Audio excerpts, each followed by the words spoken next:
Hey there, it's Scott. Today I'd like to share a straightforward approach that you can use right away to solve this common problem of aging. Your grocery bill keeps climbing even though you're buying the same items. If you're on a fixed income, you'll feel every price increase. What I'm covering here works for a lot of people in similar situations, but everyone's different. Before making any changes, it's worth running them by someone who knows your personal situation. Every shelf tag displays a unit price by law. It's the single most valuable piece of information for smart shopping. Most people grab the bigger size assuming it's the better value. That's exactly what stores count on. Here's what actually happens with pasta sauce. A 24-ounce jar costs $4.32, which breaks down to 18 cents per ounce. The 32-ounce jar costs $6.72, or 21 cents per ounce. You'd pay more per serving by buying the bigger jar. And here's the thing about package sizing. It's designed to confuse, not inform. The biggest package isn't always the best value. The unit price appears in small print on the shelf tag. It shows the true cost comparison between different sizes and brands. On your next shopping trip, compare unit prices on 3 regular items. I'm willing to bet you'll find immediate savings on at least one. Many store brands are manufactured in the exact same facilities as name brands. Same ingredients, same quality standards, different label. The reason stores can charge 30 to 50% less has nothing to do with quality. They don't spend millions on advertising and fancy packaging. For staples like pasta, rice, flour, and canned goods, there's zero quality difference.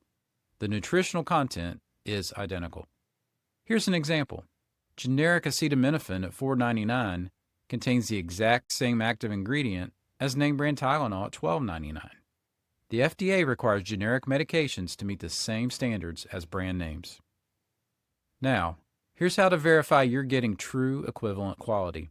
Compare the ingredient lists, which are required by law to be listed in order by weight.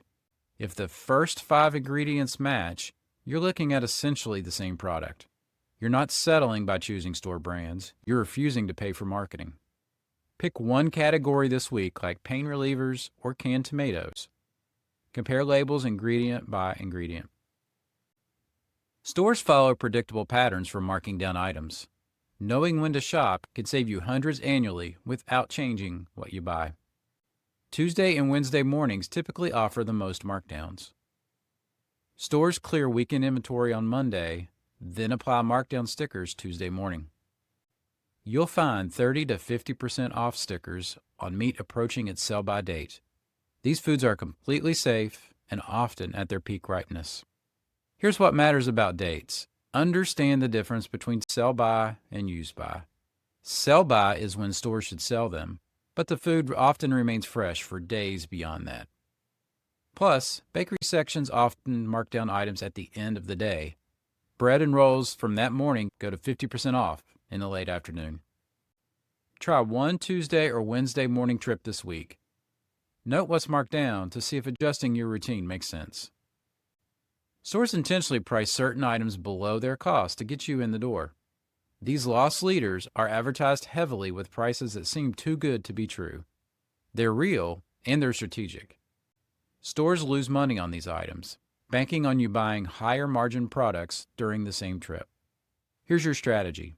Buy the loss leaders without falling for impulse purchases. You're not being disloyal, you're being a smart customer. Check 2 or 3 stores' weekly ads online. Most stores post their ads Wednesday or Thursday for the following week. If store A has eggs at $1.99 and your regular store sells them for $3.99, you save $2 per dozen. Buy several dozen and you save $10 to $12 in 5 minutes. This week, check 3 stores' ads online. Identify loss leaders for items you buy regularly, and plan one strategic shopping trip. The cheapest over-the-counter medications aren't always on the shelf. Sometimes they're behind the pharmacy counter at a fraction of retail price. Pharmacies stock basic OTC medications behind the counter in bulk packaging.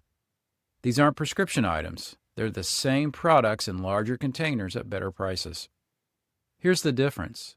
Shelf ibuprofen might cost $14.99 for 100 tablets, but behind the pharmacy counter, The generic bulk option costs $5.99 for 200 tablets. This works for any pain relievers, allergy medications, and vitamins you use regularly. The pharmacist can tell you what's available and whether the bulk option makes sense. And asking for cost savings options isn't embarrassing. It's smart healthcare consumer behavior. Pharmacists expect these questions and respect customers who ask. On your next pharmacy visit, ask about behind-the-counter options for specific medications. You'll often get immediate savings. The 5-minute receipt audit. Spend 5 minutes reviewing your receipt each week. This simple habit reveals patterns you are missing in the moment. Look for items where you paid higher unit prices than expected. Circle name brands where you could have chosen store brands. Keep your last 3 receipts and compare prices on weekly items. You'll spot which stores consistently offer better pricing on specific products. Many people discover they're spending $15 to $20 weekly on impulse items near the checkout. That's $800 to $1,000 annually on unplanned purchases. I've included a downloadable checklist and store strategy guide in the link in the description below.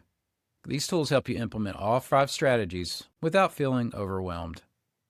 That retiree who saved $1,847 started checking unit prices and shopping Tuesday mornings. 5 minutes of attention per week, no coupons, no complicated systems. For more helpful tips like these, please visit grayingwithgrace.com. Don't miss out on our free Graceful Journeys email newsletter.